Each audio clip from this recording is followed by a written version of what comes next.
আজ সকালে এক ব্যক্তির লাশ উদ্ধারের ঘটনায় এলাকা জুড়ে চাঞ্চল্যের সৃষ্টি হয়েছে। উদ্ধার হওয়া মৃত ব্যক্তির নাম সিন্টু দাস, বয়স আনুমানিক 50 বছর।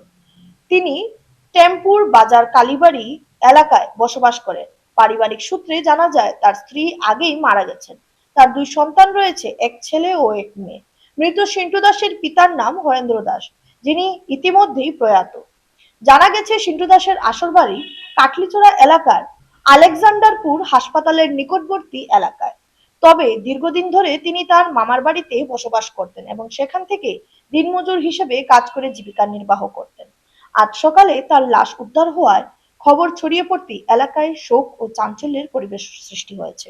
খবর পেয়ে স্থানীয় মানুষজন ঘটনাস্থলে ভিড় জমায়। পরে পুলিশ ঘটনাস্থলে পৌঁছে লাশ উদ্ধার করে এবং ঘটনার তদন্ত শুরু করে।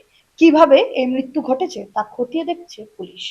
আমি অত্যন্ত দুঃখের সহিত মিডিয়ার মাধ্যমে এই সমাজকে একটি বার্তা দিতে যাচ্ছি।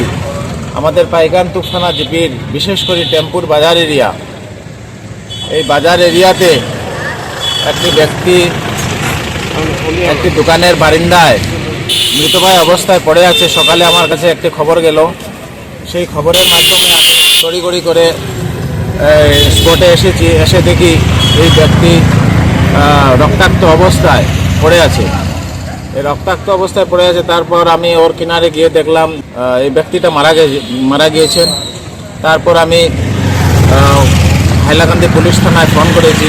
ফোন যোগে আমি পুলিশ থানা থেকে কোনো উত্তর না পাওয়াতে আমি ওই ব্যক্তির মামা একজনকে নিয়ে আরও আমার দুইজন সঙ্গীকে নিয়ে আমি হাইলাকান্দি থানাতে গিয়েছি। যাওয়ার পর আমি এটা রিপোর্ট করেছি, লিখিতভাবে রিপোর্ট করে এসেছি। ওনারা হাইলাকান্দি থানার বিষয় এখন আমাকে বলেছেন, ওনারা আসছেন এবং ওনারা এসে ওটা তদন্ত করবেন। আমি আপনাদের মাধ্যমে আমি পুলিশ প্রশাসনকে অনুরোধ করছি এবং আহ্বান করছি, যদি এই ব্যক্তিটির হত্যা হয়ে থাকে তাহলে দোষীদের চিহ্নিত করে বা দোষীদের উপর ব্যবস্থা করে আইনের আওতায় আনার জন্য অনুরোধ করছি।